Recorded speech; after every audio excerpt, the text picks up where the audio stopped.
Arise News Channel's streaming platform, ARISEPLAY, and Indieview Festival Lagos have been collaborating to identify, recognize, and reward the best creative minds through a competition for the most innovatively produced short stories.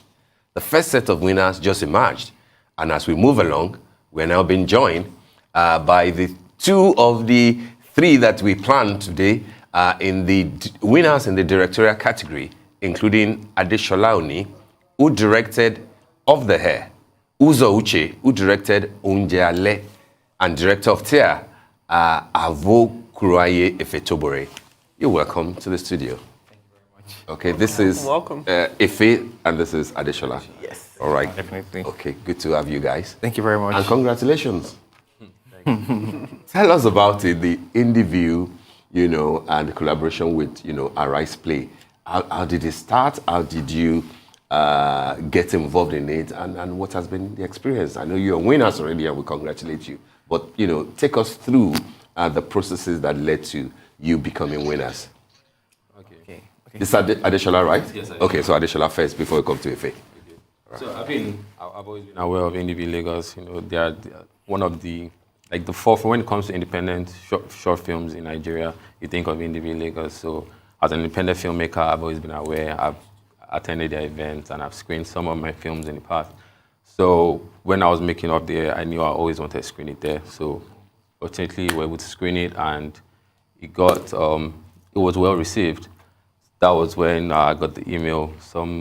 I think the next month that Of the Air won along with Grace Man's short film and over there. The Indieview ARISEPLAY Film Prize, which was a new innovation from Indieview. Okay. I think they partnered with ARISETV to be able to give more than just a platform to screen your films, like to give... It's ARISEPLAY, actually. ARISEPLAY. My mistake. Even I forgot.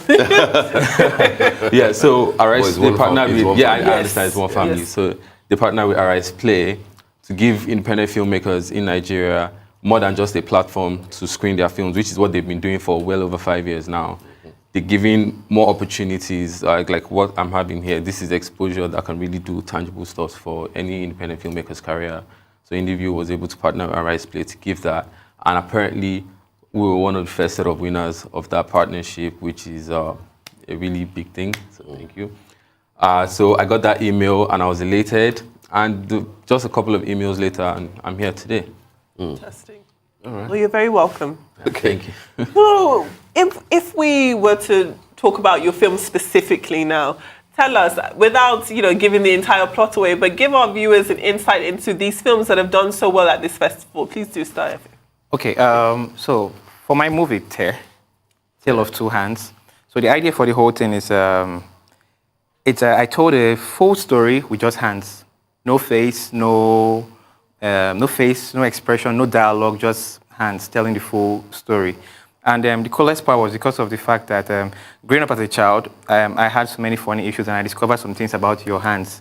That your hands can say so much and can do so much with your hands without even making I'm not talking about sign language right now, but by just looking at the hands, you can see so many things from it. Communication with the hands alone. So funniest part was I tried doing the movie in Nigeria, but many people didn't really believe in the idea, telling a story with just only hands. So when I went to film school, New York Film Academy to be precise. Which one? New York Film Academy. Okay. So when I went to New York Film Academy, my final project, I did a movie there. I pitched the idea to my lecturers, and they were like, it's not really making sense, but okay, don't worry, let's see what you want to do. And so I did a movie, and I came out best student in my set. Wow. So yeah, we are Nigerians, now. Represent. Best student, and when I came back to Nigeria, Indieview, when I showed the movie in Indieview, and they were like, whoa, this is really creative. It's not your normal, everyday kind of a movie and the rest. And the next thing, voila, we're here. So Tia is just a tale of, it's following a couple, how they met, got married, and the struggles they had all through, and what it finally led to. Don't want to give it away and everything, but How short is there? 10 minutes. Wow. What about Off the Air? Up there is about 11 minutes. Yeah. What was it about? Well, Off the Air tries to tackle the duality of the human character, using the subject matter of depression and suicide. So it follows the occurrence or the events that occurred in a struggling radio station when a suicidal caller calls in on their show. You see? So you have to battle. They're struggling radio stations, so they had to battle between milking the situation to get the views and ratings. I'm sure you understand about that, or to actually have a human moment and save a life. So I think that's what Off the Air really. I mean, I like the fact that you said, I mean, this year, Indieview partnering with ARISEPLay, gives it a whole lot of, impetus this time around. Because what it means is that, unlike in the past, when people, worry about where we will see the film, except they go to a festival, it means that ARISEPLay can now provide, a platform that you can, where you can see. Definitely. Exactly, definitely. Yes. We look at. I know we're going to break this interview up and bring our third winner in, because I hope he's not feeling too neglected just now.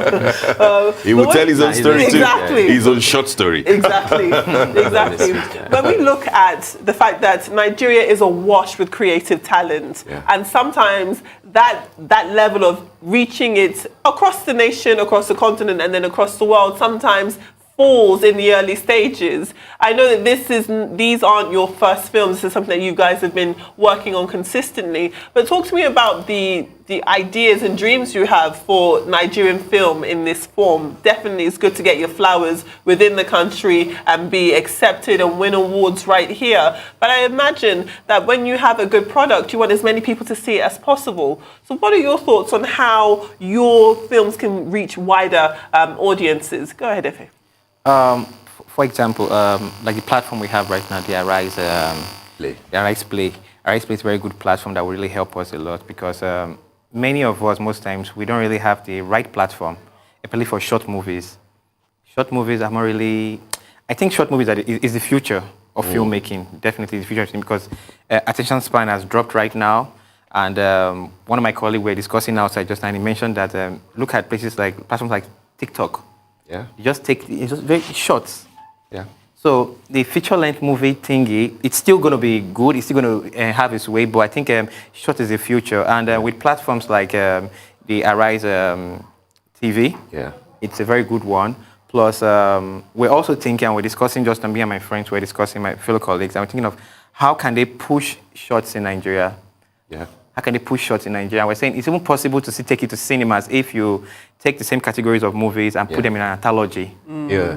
All you need is good marketing. Absolutely. Good marketing. And thank God for places like YouTube,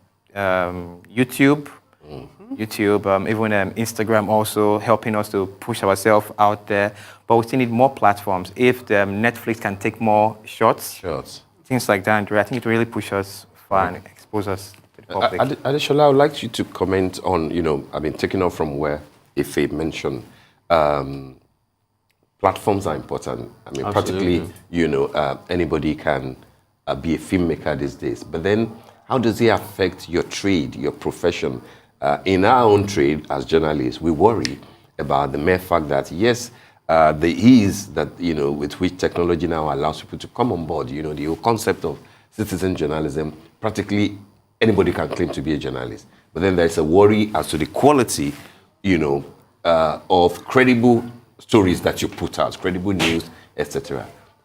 Is that the case in your own profession too, whereby anybody with a film who can edit, anybody with a phone who can edit on the phone, do, a 1 minute thing on TikTok or a 5 minute thing on YouTube, will that person also qualify to be a filmmaker? Are you worried that the trade is being infiltrated by just about anybody?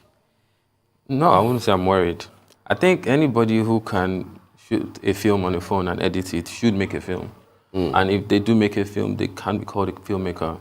There was never, when it comes to the list of professions, it depends on how you look at filmmaker. Filmmaker is not a profession. When you're filling out applications, you never see filmmaker as a profession. So it's what you call yourself. You won't see filmmaker. You might see media and stuff like that. What's filmmaker? It's a very vague concept. So you call yourself a filmmaker. So if you identify as one, call yourself one. And if you can record your film and edit it on your phone, and technology is it's not the opposition. You know? Yes. It's helping.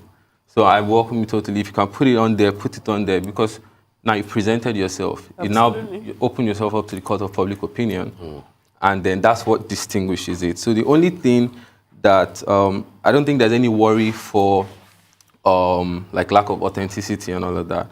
The only thing is when we now say, okay, we want a certain standard of films to be pushed out to represent us as a people or a nation, which is a different conversation. Because if I'm using the social media, I'm not representing people or the nation, I'm representing myself. So I can do whatever I want. If I make a bad film, I'm going to face court of public opinion, and then that's that narrative. But as a people, as Nollywood, we should say, yes, of course, we want to say we put our best foot forward, but what are you going to use to judge and determine that best foot? It's very vague. You know, it's very subjective, that's the word. So I would just say, if you want to have a career as a filmmaker, then not just being authentic, but you have to provide quality. So if you're going to use that phone to make a film, make sure it's a film with a great camera. And if you're going to edit it, make sure you're telling a great story. And there is no limit. Story.